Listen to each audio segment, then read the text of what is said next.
Welcome to episode 3 of the Robot Report podcast, which brings conversations with robotics innovators straight to you. My name is Steve Crow, editor of the Robot Report. I'm joined, as always, by my partner in crime, senior editor Eugene Demetri. Gino, how are you today? I'm great, Steve. Some big news for the Robot Report podcast today. Drum roll, please. We're now on Apple Podcasts. You can find our new episodes each Wednesday on Apple Podcasts, SoundCloud, and YouTube. Now, I know some folks have asked about Spotify and some other podcast platforms. Just be patient. This is our 3rd episode. We're working on it, folks. But thank you to everybody who has reached out with all the tremendous feedback. So, Gino, we have a pretty special edition of the podcast today. We're talking with Boston Dynamics. We're talking with Universal Robots, 2 of the more innovative companies on our RBR 50 Innovation Awards list. And Boston Dynamics had a pretty big day yesterday. They did indeed. With releasing Spot for sale, it's really a huge milestone for Leggett Robots. Yeah, we had Agility on the podcast a couple of weeks ago. So, the bipedal and the quadruped markets are really starting to kick off. So we're talking with those 2 guys, and we're going to have other interviews in upcoming episodes featuring RBR 50 winners. So we're kicking things off today with Michael Patrick Perry. He's the VP of Business Development at Boston Dynamics, which again, yesterday, Tuesday, commercially launched its Spot quadruped across the United States. Gino, we knew this was coming eventually. We've been following them for years, but it's finally here. We'll see how Spot performs in the real world. Yeah, it's really been interesting to follow the progress of Boston Dynamics because, as most of you listening know, they've been the darling of YouTube for years, right? With their Atlas biped or humanoid robot, and now Spot Mini, Spot 2.0. And so to finally have this robot not just on a YouTube video but out in the world is really exciting. So here's our interview with Michael, where we discuss the progression and commercial launch of Spot, the status of Spot's robotic manipulator, which is pretty cool, how Boston Dynamics is ramping up sales of its PIC vision system, and we also get some updates on some of the other companies' robots that are in development. Enjoy. So we're recording this on the 16th of June on Tuesday, which is the day you guys announced commercial availability of Spot in the U.S. Yesterday, Monday, I'm not sure if you saw it, we awarded you an RBR 50 award. Today, Tuesday, you announced the commercial availability of Spot. You must have planned this around your RBR 50. Well, yeah, after we saw the RBR 50 announcement, we just said, now is the time. This is a symbol. We got to move forward. Well, you're welcome. You're welcome for that. But no, seriously, Boston Dynamics founded in 1992, and this is the first time businesses can purchase a robot from you guys. So really a monumental moment for you. It's really a milestone for quadrupeds. How's everybody feeling today at Boston Dynamics? Yeah, it's really exciting. In the months heading up to this, we've started seeing some pretty amazing use cases from our early adopters.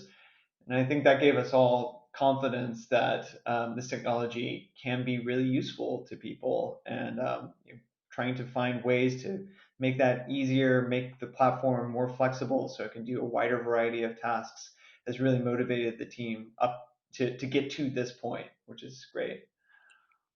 And Michael, can you describe some of the changes since the early adopter program to now the release? Yeah, absolutely. So we've gone through a few software iterations, basically primarily expanding the autonomy on the robot, making it easier to set up auto walk missions where you have the robot repeat the same path that it goes on again and again. With a Spot 2.0 announcement, we released a more complex mission editor so you can find shortest distance between 2 points on a map that the robot has stored. But we've also made a lot of key improvements to making payloads more easily adaptable to the robot. So you're able to attach a wider variety of payloads and have them self-register on the robot so it knows how to adjust its weight to better carry those payloads. We've made mobility improvements so the robot can climb graded stairs and open riser stairs, improve slip performance. All of these features really came out of direct feedback from customers who were deploying the robot in the real world and saying, I need this in order for Spot to be successful. So we're now at a point where we think the platform is ready to get onto more people's hands and start exploring. You guys have gotten a ton of press coverage about this today, and I can't help but notice, a lot of these media outlets, they keep mentioning the price right in the headline, right? $74,500. It's all over the place. Now, to me, I know the price has come way down, right? Spot was, I think, first Mhm. introduced or what 2016, and the price has come down. And how do you balance the price, between the costs, the capabilities, and how you guys can build a sustainable business? Yeah, that's a good question. So there are two competing factors on both sides. On the one hand, we want to make the robot as accessible as possible. Part of the benefit of creating a platform technology is only really realized when you have a large ecosystem of developers exploring what the technology is good for. And we've done some of that work through the early adopter program by getting software providers, sensor providers, integrators spooled up and developing on the robot. But the hope is that with the Explorer package, more companies and industries can get their hands on the robot and start building solutions for it. So on the one side, we have this pressure to get volume of robots deployed with a wide variety of customers to prove out specific use cases. On the other side, so that's an argument to push the price further down. On the other side, we're seeing in some of the industrial conversations that we're having a significant amount of value that the robot's able to create. We've been speaking to power generation facilities that have said, "Hey, I was able to avoid 3 shutdowns by using the robot to go into an environment and do an inspection task, and rather than shut it down and having to send a person in. And each one of those shutdowns would have cost us $1 million." So, then they say, well, how much does the robot cost? And we say, well, it costs $2 million because that way you guys saved $1 million and we made $2 million. So, trying to figure out how to price for the value that Spot is able to create, and also driving some volume of people getting their hands on the technology and exploring was really the calculus that got us to $74,500. So you placed about 150 robots in the early adopter program. About how many robots do you expect to sell this year? Yeah, so the plan still is to make 1,000 robots within the first year of manufacturing. We had a bit of a slowdown in our manufacturing process due to the pandemic, but now we're back on track to get production more or less ramped to where it was before the pandemic started. And here in a few weeks or months, we'll be at 80 robots per month. So we should be we think, at least given the type of demand that we've been seeing, we think we'll be able to get through that amount. So, what are the challenges with shipping it internationally? Or maybe it's not even the shipping part, but for the time being, Spot's available commercially just in the US. You're still continuing the early adopters program in certain international markets. When do you envision that commercial availability will open up internationally? Yeah, one of the key things that we're primarily looking at is trying to create a fantastic customer experience, and a key component of that is support. Through our early adopter program, we engaged with parties overseas that we felt like they were had a sophisticated development team, a realistic use case, strong capabilities of delivering a full application for Spot. um, so the cost of servicing customers at the level that they would expect and to have a fantastic customer experience with Spot is high, but it's worth it at that stage. If we're opening up sales to any business that's interested in exploring Spot, the first thing that we'd want to do is create a customer support infrastructure to make sure that those customers have all of the resources they require to be successful. So we're evaluating what our options are there, and we should have more markets that Spot will be sellable in before the end of the year. And Michael, in terms of support, how much training do customers need with web app programming? How much coding or robotics experience are you expecting customers to have? Oh, that's a great question. When we first started doing the early adopter program, we had a mandated half day of training where we would either send our team to your site or you'd send people to Waltham to go train on how to use the robots with our team. We pretty quickly found that a half day of training was way too much, that people got very bored by the end and they just kind of wanted to get up and get going with Spot. So, in terms of operations of the robot, we've now created a series of online videos that take the customer step by step through how to unbox the robot, how to power it on, how to do basic maneuvers, walking forward, back, walking upstairs, battery management, key things along those lines.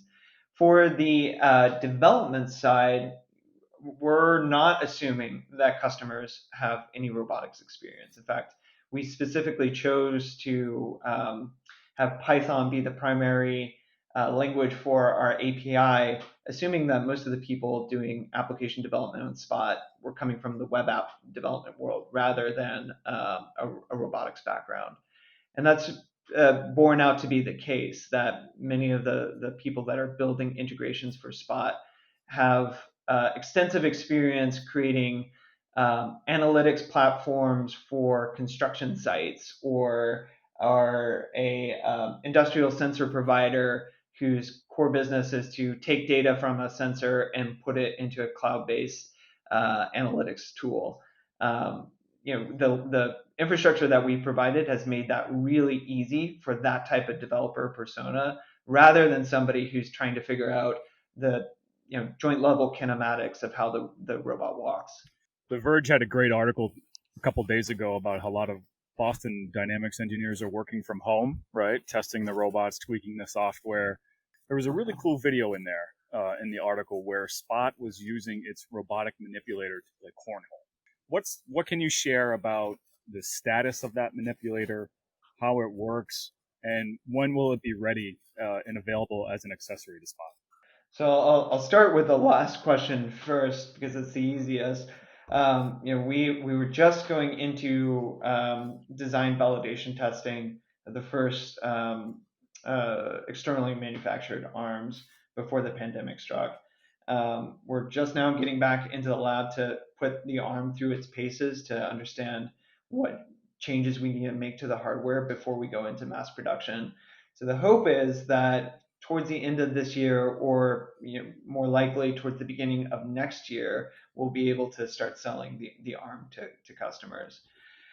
In terms of the core capabilities of the ARM, the Spot robotics platform as a locomotion platform, we're assuming that customers are coming to us thinking that the mobility side of how Spot gets from point A to B is a solved problem.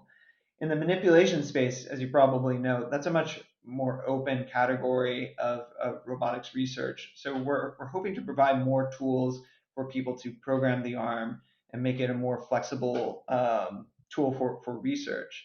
But at the same time, we're trying to scope in a number of tasks that the arm can do out of the box.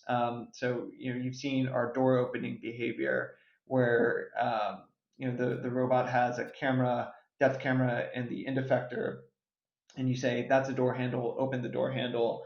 The camera gives the end effector a grasp plan for how to grab the handle. It uses force sensors and the wrist actuators and the elbow actuators to figure out if it's twist or turn knob, is push or pull door, and then it figures out a strategy to get to the other side. And you've probably seen the videos that it uses its whole body to coordinate that behavior. So we're looking at other things that can be like that, whether it's picking up laundry or turning a valve, or pulling, dragging a bench, or something along those lines that really demonstrates not only the whole body coordination, but this innate intelligence that's built into some of the arm sensors.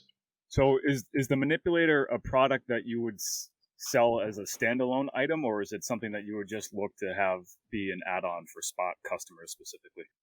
Right now, we're primarily focused on its use with Spot. One of the things that gets gets us really excited about in terms of the robotics research space is how the arm can work together with a legged platform so that you can have a shorter arm with lower powered actuators, but using the whole body coordination of Spot, you can increase the range, the reach of the arm, and also increase the power for opening doors or turning valves or throwing switches or whatever. So that's kind of the core of the research thrust for us is this notion of whole body coordination, and you would lose that if you were to just sell the arm by itself. Right. And speaking of coordination, is Spot mostly teleoperated? How much autonomy is possible, or how much autonomy are you enabling? Yeah, so the most recent software release for Spot uh, really delivered on the autonomy piece for the robot, which previously we had this system called Auto Walk where you would drive the robot on a path, it would memorize that path and just be able to repeat it. So if you're going from points A, B, C to D, the robot would have to walk A, B, C, D every single time to get to from A to D. Now with Spot 2.0, we have a more robust system that we call GraphNav that's exposed to developers where you can create a generalized map of a space. And then if you say, I want Spot to just go A to D, it will find the shortest path between those points and navigate it autonomously. We've created that stack. Some of our customers have added their own autonomy stack to Spot to enable those type of applications, and we provide a lot of flexibility there. Boston Dynamics was acquired by SoftBank in what, June 2017, and we've written about this. We've heard other folks mention this. I don't know if you've heard the same thing, but it seems like after SoftBank acquired Boston Dynamics, that the focus really sort of quickly shifted to commercialization. Would you agree with that narrative? And what's the communication, or what are the expectations from SoftBank? Do they ever relay stuff to you about what their hopes and dreams are?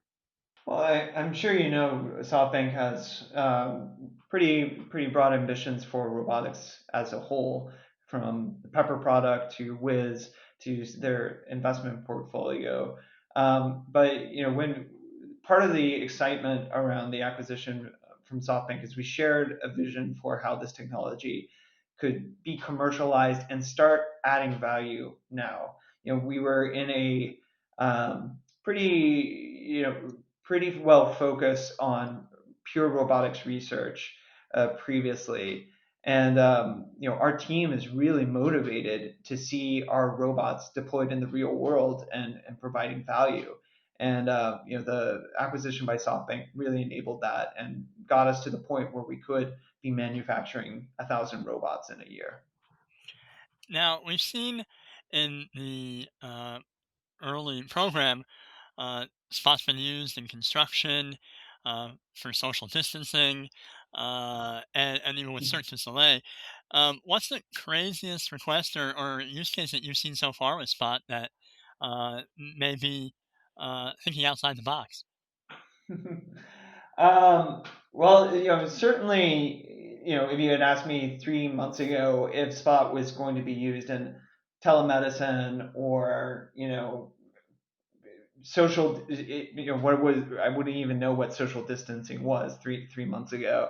But so those applications certainly came out of the blue for us, but we're responding to a real need, and fundamentally speak to, I think, the benefits of something like Spot, which is a versatile robotics platform that can be customized for you know any terrain that you really need automation to be deployed in, and that's, I think, why those applications were so successful. But if you're asking, some of my favorite use cases were certainly in the entertainment space. There's a Japanese performance artist named Daido Manabe who's been using Spot as a part of his stage performances, and he's been doing some really cool things with Vicon controllers, getting Spot to move in interesting ways coordinated with his dancers. On an industrial side, I've been really shocked at some of the environments where our customers have deployed Spot as a part of its stress testing what it can and cannot do, and the robot's been successful. One of the clips in the most recent Boston Dynamics video that I like pointing people towards is Spot walking on on a pre-poured concrete slab with rebar that's just covering the floor, and walking through that in steel-toe boots is really really tough. But Spot just kind of glides across it, and that's not an environment where we necessarily thought Spot's mobility would be successful, but it turns out it works just fine for that customer, and that's really inspiring for us and the whole team. What about the Adam Savage in his custom rickshaw? I think that's one of my favorites. Yeah, I think I would have been more surprised if we hadn't been talking to him ahead of time. Like if that had just come out of the blue, I think I would have been gobsmacked. But we had been in discussion for a while, so ruined a little bit of the surprise for me. But it still came out pretty darn cool. Now we know that Boston Dynamics is very popular for all of its videos of robots like Atlas, like Spot. What's going on with your other robots? So Handle is still in development. We're planning to. We did a number of proof of concept trials at customer facilities last year. The plan was to do more this summer. Unfortunately, those have shifted back towards the fall. But the hope is to have that as commercially available in the next few years.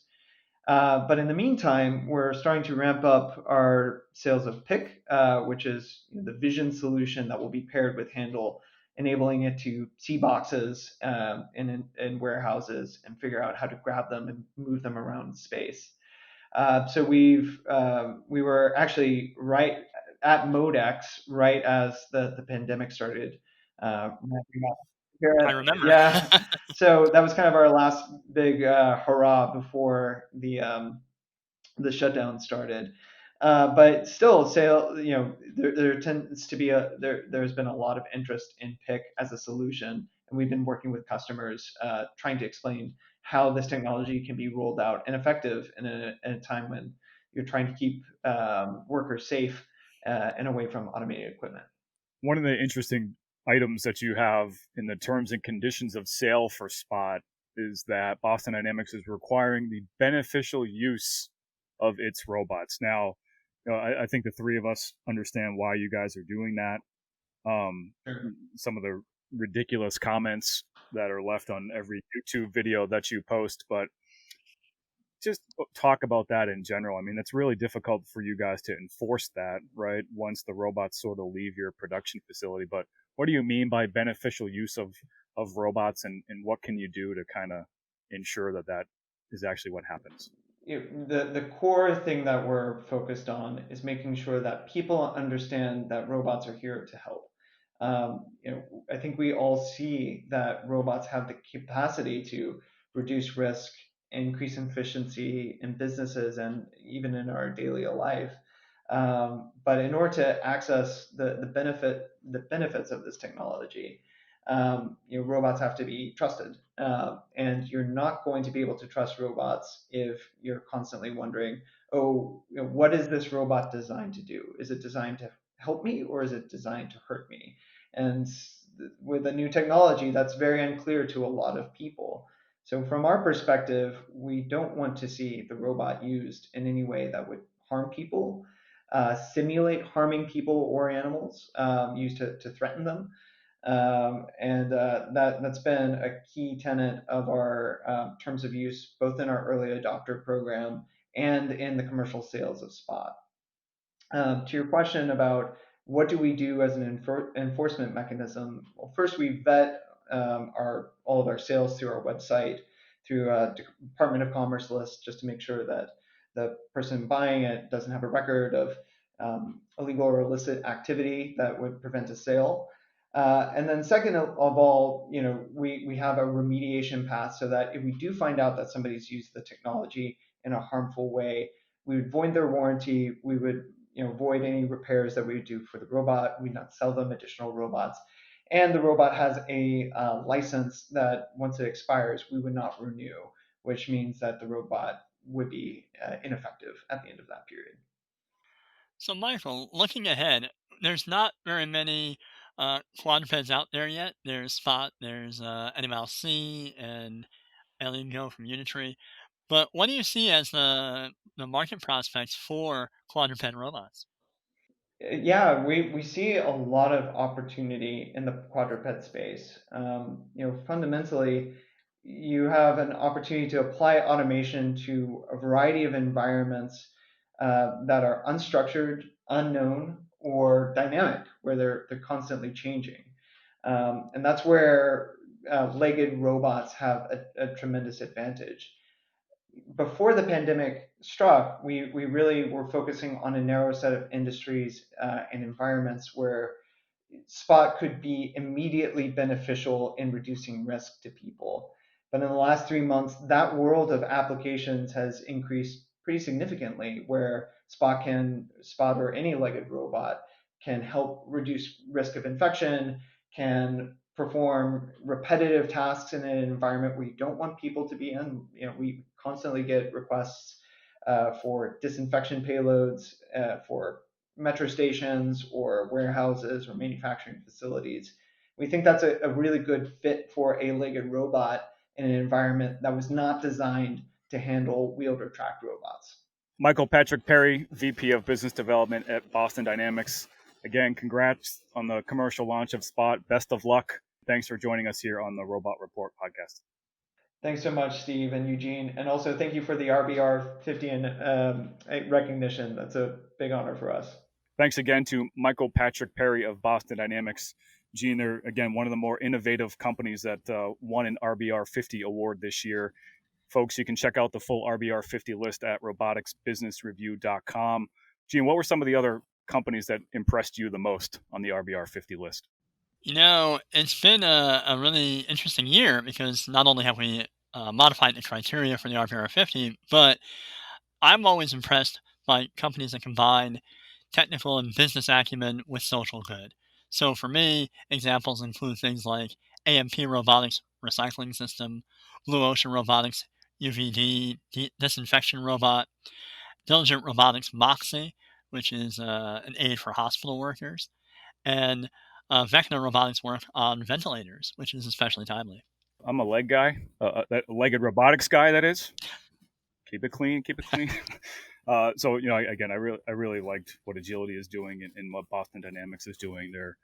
These are products that haven't existed before, like the ones that you mentioned too, but these are just incredibly difficult engineering projects, and we'll see how it goes, so kudos to them. But another innovative company that we should definitely talk about, and they're coming up next, is Universal Robots. They've actually been on the RBR 50 list each of the 9 years that we've done this. We're talking with Universal Robots president Jürgen von Hollen. Gene, rightfully so. I mean, they've basically pioneered the collaborative robotics industry, and they're continuing to stay ahead of the pack. Yeah, it's interesting because you and I have both talked with Universal many times, visited them in Denmark, and they're the category leader. And one of the questions that we ask is, how do you stay in front and on top of that market for so long? Because it's not only impressive to come out with the first or commercially available collaborative robot arm, but to have one that year after year you're adding to it, you're enhancing it, you're building an ecosystem around it. That's really what makes Universal Robots a thought leader and an industry leader. So Jürgen joined us all the way from Denmark. Thank you, Jürgen, again for giving us some time to join us here on the Robot Report podcast. Folks, enjoy our conversation on all things collaborative robots. How are things in Denmark right now? Obviously everybody's dealing with the pandemic, and how are things over there for you? Well, I think Denmark was one of the first countries that really implemented the restrictions pretty quickly and drastically. But it's also been one of the first countries to kind of loosen them as well. So we're almost heading back to normal. I'll call it the new normal right now. So, we have kids going back to school already, and businesses running and be opening up. So from that perspective, it's pretty back to normal. Wow, that's pretty impressive. We're still not quite there yet here in the United States, but there's certainly hope that businesses can reopen without necessarily invoking another wave of infections. So Jürgen, tell us, how did you get into robotics, and what brought you to Universal Robots? Well, that's a good question. Almost I would say over 4 years ago, I was contacted by somebody who explained to me that there's a company called Universal Robots that was looking for a president, and I had, to that point in time, had never heard of Universal Robots, and I was running a division, an automation division for a German company, a very large division, and the fact that I didn't know them kind of put me off, and I actually declined the offer to meet at that time it was Teradyne executives who had just acquired a company. So from that perspective, that's how I kind of started understanding what Universal Robots was about. And at some point in this process, I think it was the second or third time when I had the discussion, that I said, well, you know what, I think it's kind of interesting. This is kind of a unique opportunity. And that's when I think it was, March or 3 months later that I actually agreed to have a first meet and greet. And so that's how I kind of got into the business. I'm sure you're happy looking back on things that you sort of changed your mind there. Oh, absolutely. In fact, it was quite funny because I was actually at a McKinsey conference, and they were talking about the companies that were considered the leaders. And suddenly I saw Universal Robots in this, digitization, Industry 4.0, and it had UR at the top right-hand quadrant. And I said, wow, that's the company. And that's what kind of got me going. I said, wow, okay, I think this is bigger than I actually think it is. And, in hindsight, it's probably been, almost 4 years now, probably the most interesting, exciting, tiring 4 years of my life, but it's been truly the best. This is a special RBR 50 edition of the podcast, and Universal Robots has been on the list each of the 9 years that we've done this list. So kudos to everyone at Universal Robots that has created innovation and continued to innovate throughout the years. Sort of a two-part question here. What does that honor mean to you guys to be on the RBR 50 list, and how does the company itself continue to maintain its culture of innovation? Yeah, I think, first of all, I think the recognition is something that's special to us, because if it was just any general business review kind of thing, where they were saying, okay, you're pretty innovative, that would be one thing. But for us, it's almost like we're being evaluated by robotics experts and people who understand the business. And that means a lot to us, right? I think that kind of recognition gives us comfort that we're going down the right path. And I think that's, for us, important. And that's my personal target as a company, is not, yes, we invented a product or a technology or a market group, but for me, much more fundamental is, how do we maintain this consistent, sustainable innovation over and over again? Because that's a whole different culture. It's a whole different process that you need to have. So the recognition for me means that we've been able to do this now 9 times. And my hope is that we'll do it for the next 20 times as well. So that's kind of the one thing about the recognition and what it means to us. The second part of your question, for me, what we're doing to maintain innovation, I think this comes down to one key reasons why I actually took the role at UR, was because it's not just about the product or the technology. It's about so many different things that we're innovating at the same time. It's the business model, which includes the ecosystem. It's our go-to-market, and it's also the technology, right? So there's all these things that are in constant motion and having to be developed. So, we look at innovation at UR as being much, much more than just the product or the technology. It's really all things playing in unison together to actually create something that's, for me, differentiated and a sustainable differentiation for the long term. Well, and part of that differentiation is you've helped inform and grow the the market for collaborative robots. I know that our site, Collaborative Robotics Trends, and Universal itself have published a lot of great case studies. What is it that cobot end users are learning, or what have you learned in growing the market with them? Well, I think it's a good point, right? So I think one of the things that I would see as one of the biggest barriers to growth in collaborative robots over the last 5-10 years has been the fact that people were just not aware of what a collaborative robot is. And I still believe, despite everything that's happened so far and all the marketing we've done and communication, we still have not reached all the potential customers out there and the market. So I think it's one of the things where we spend a lot of our investment money into is awareness building of collaborative robots. And I think, the collaborative robotics trends and case studies, what we notice is that case studies are so important for people to understand, because putting a naked robot or a photo of something, it doesn't really connect the person's brain to, oh, that actually works for me. Because you've really got to think about it as if you're a customer and you've inherited a machine shop from your great grandfather, the machines are 20 years old. I don't think you would really think about applying a robot to a 25-year-old CNC machine. But that's exactly that sweet spot kind of activity or application that we would like to go to. We're joined by Jürgen von Hollen, president of Universal Robots. We have an article in the works about how sort of the COVID-19 pandemic has affected companies that are building autonomous mobile robots.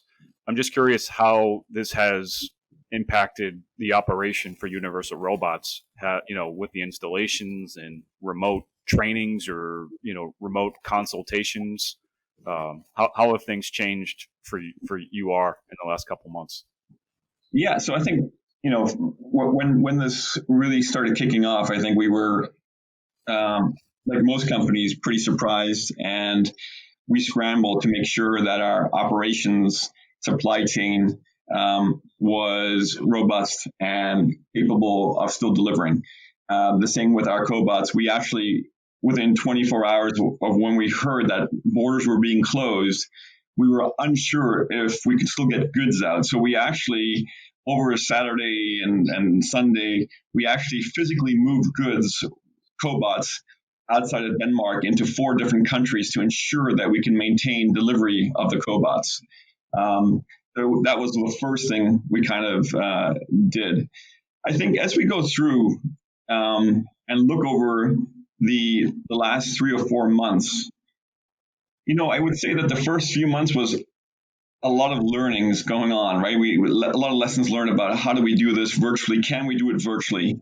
And we were, if we look back now, I would say, we're pretty effective in a virtual way. We've only got about 20% of our staff in the offices. And so 80% are work from home.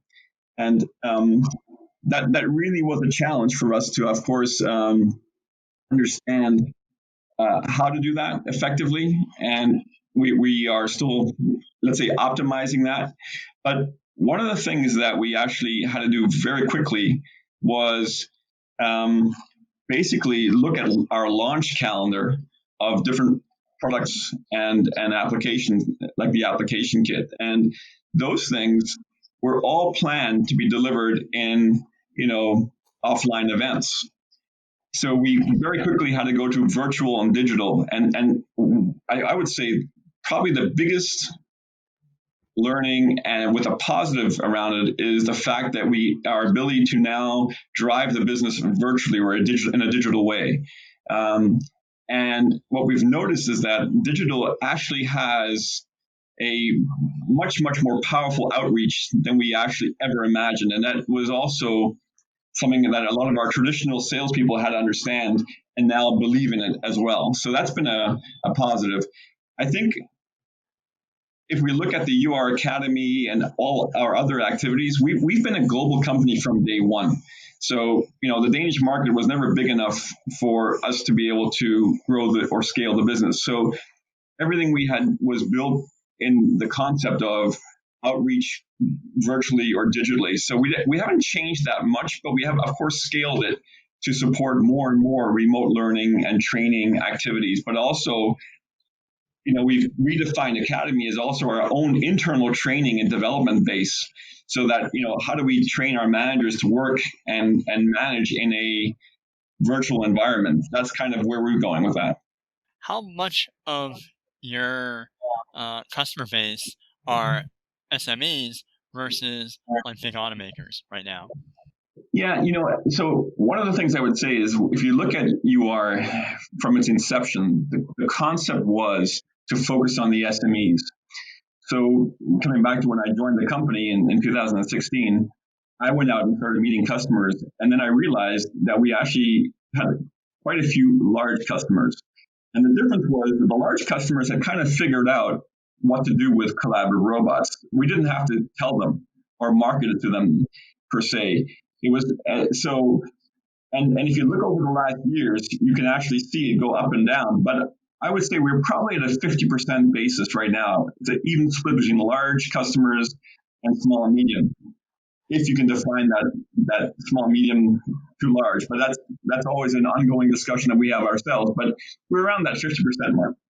One thing I want to try to get a better handle of is, you guys are owned by Teradyne. They also own MiR, Mobile Industrial Robots, AutoGuide Mobile Robots, which is a recent acquisition, and then Energid. You made an announcement maybe a few months ago now that UR and Mobile Industrial Robots are building a cobot hub in Denmark. What's the collaboration like between the Teradyne owned companies? I know you probably can't share too much, but just how often are you guys working together to try to drive the industry forward? Yeah, so I think one of the things that we have is all the companies that are coming on board in this industrial automation segment within Teradyne. We're trying to leverage, of course, lessons learned, and I would say UR has the largest base. We're over 700 plus people now. We've built a robust, let's say, process, whether it's marketing department, sales, etc. So we're definitely trying to support each other from that perspective, saying, hey, you can help, we can help you here. But it's not from a end customer perspective yet. Every company that comes on board, of course, is very focused on hitting their target specifically. And where a customer says, hey, I want a collaboration, or I want a UR and a MiR together in a product, our channel, our ecosystem works on delivering that solution, and we support it. But I would say it's so far relatively reactive to what we are looking at from a product perspective, and it's proactive looking at, let's say, the back office support processes on that level. That's kind of where we are today. And speaking of partnerships, we know that UR has done a great job of developing its own ecosystem. We've seen a real proliferation of end-of-arm tooling and vision-guided applications in the past few years. Do you expect that growth to continue? Well, I think it's interesting because I when we started the UR Plus platform in 2016, we had this concept. And we started it. It was very difficult to get attraction or people attracted to the platform. And then we were actually questioning it. And then somewhere at the end of 16, early 17, it started taking off. And I think what we saw is that people started to understand the potential behind what we term today as the platform, which is the UR cobot. It just offers the potential to offer solutions to customers. So my view is that we've seen this growth in the platform. It has continued over all the years. If you were to ask me the future, I would say that the platform it will continue to grow. It will diversify. I think we will see more and more people attracted to collaborative robots and that segment, simply due to the growth potential or the forecasted growth of the market itself. And I think it will always attract new companies, new innovations. I think UR has a challenge, which we have to go after, which is how do we get more out of that ecosystem together? How do we leverage things out of that UR Plus platform? Because there's so much potential in that. And coming back to the sustainable differentiation, being able to if it was just UR, we're one company. If we are looking at the ecosystem, including our distributors and system integrators, there's over 1,400 companies that are kind of going down the path together. That's way more effective than just one. So being able to enable that ecosystem to kind of become really focused on what we're trying to deliver, that is really our challenge. Cobots have been used in many types of applications, obviously, automotive manufacturing, machine tending, pick and place operations. A good friend of yours has been Ostergaard, co-founder of Universal Robots, just launched a new company called Lifeline Robotics, where they're using 2 UR3 cobot arms to do throat swabbing to help with COVID-19 testing. Just what are some of the most unique cobot applications you've seen lately, Jürgen?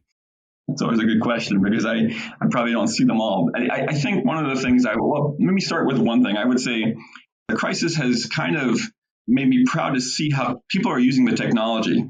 And I'm talking about end users who are redeploying their production lines to deliver, PPE equipment or whatever it might be to kind of support the challenge of the crisis. And I think it kind of underlines how we envisage the technology to be used in a flexible way, quick, easy, simple. And that has been done without a lot of support from anybody from UR or anything else. That's just the end user using the technology, redeploying it. So from that perspective, that's the one part I would say from an applications perspective that we've seen in the news come out that says, oh, hey, there's a UR cobot actually supporting that. That's the one positive thing. The number of, I would say, the big applications that the newest applications we're seeing today are really coming out of the medical and pharmaceutical that I've been seeing that are new. So you just talked about Espen, but there's a whole bunch of new ideas, whether it's UVD, so trying to kill the virus with UV lighting, laser and stuff. So there's a whole bunch of different things coming up that I think are driven by the crisis. Beyond those applications, of course, there's so many new inventions coming up with our technology inside, whether it's the massaging cobot, whether it's the cobot that's actually going out there in the more of the services environment, the pizza cobot, so many different applications out there. And so, Jürgen, we've talked about your partners and applications that are being developed, but we know that Universal Robots came out with the E-Series not too long ago to help make robots even more precise. What's Universal Robots working on now? What are your own technologies? What can we expect soon from you? Yeah, so I think, one of the things is what I was saying before was the innovation piece, right? If we divide the innovation up, we have our platform, which is the cobot. It's the hardware and software that we offer. And I think we're going to be innovating around that. And the true innovation around that will be much more focused on applications.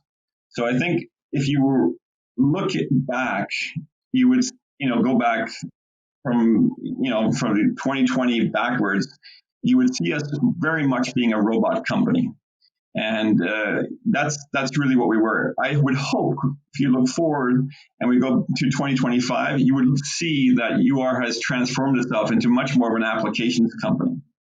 And that comes back down to the fact that customers are not looking to buy a cobot or a robot. They're looking to solve a problem that they have in their production. And, it's important for us to be able to offer that with our ecosystem. And that's really the innovation we're trying to focus on is how do we start getting this applications competence and the applications requirements and specifications right through everything we do as a company. And not just as a company producing a robot or a cobot. That's not going to help us in the future. Did that shift sort of start with the UR Plus application kits?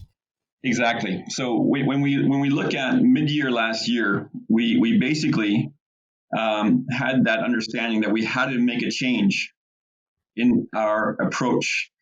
So if we look at the UR Plus ecosystem, there's so many partners, there's so much activity that we're not taking advantage of.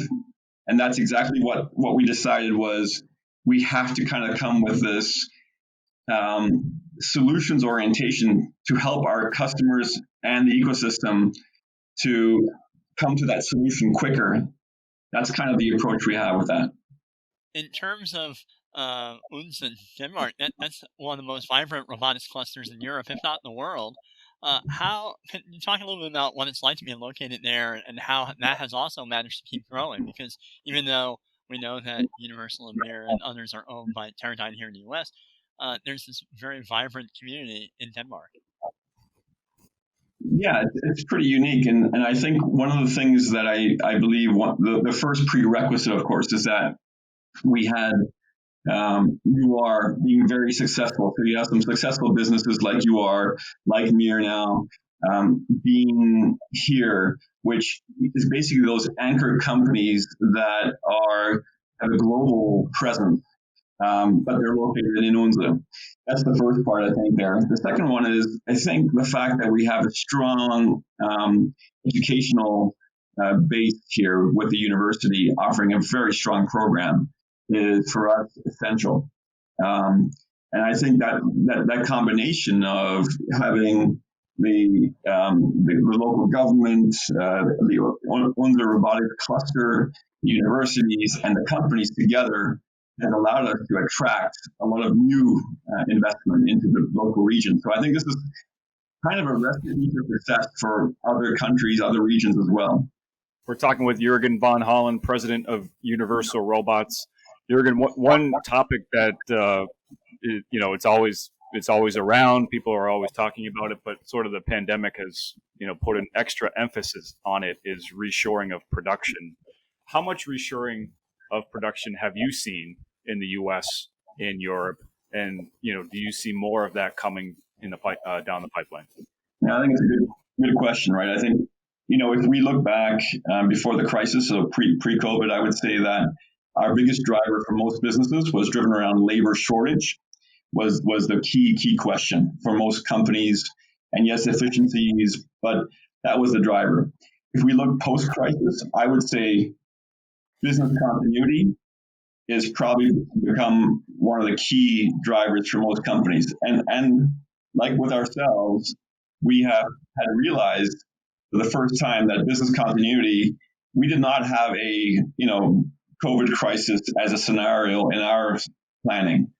And I think what has happened now is that this concept of your supply chain needs to be robust. And in fact, you may not have the ability to offshore all your components and parts because they may not be able to come into your country wherever you may be. So that has, I think, the crisis has woken up many leaders to realize they need to go back and test their supply chain and make sure the core components are capable. And we've seen that now. We have multiple customers that are in that process, whether it's in France, in the US, that are going through the process right now, where it's not necessarily about efficiency, but it's definitely about business continuity driving that decision. And obviously, Universal, having been a leader in the collaborative robotics space, then that obviously there's a lot of other companies now getting into that space. And so how do you view the market for collaborative robots in the competitive sense? Because you are as a leader, but there are lots of up-and-coming companies that are trying to offer robots that offer similar or capabilities. Yeah, so I think the market is a growth market, right? So I think, we're in this because we believe in the long-term potential of the market. And as long as we see significant potential and growth in the market, we're going to see more and more companies, attracted to the market, and they will introduce new products. That is a given from what I see.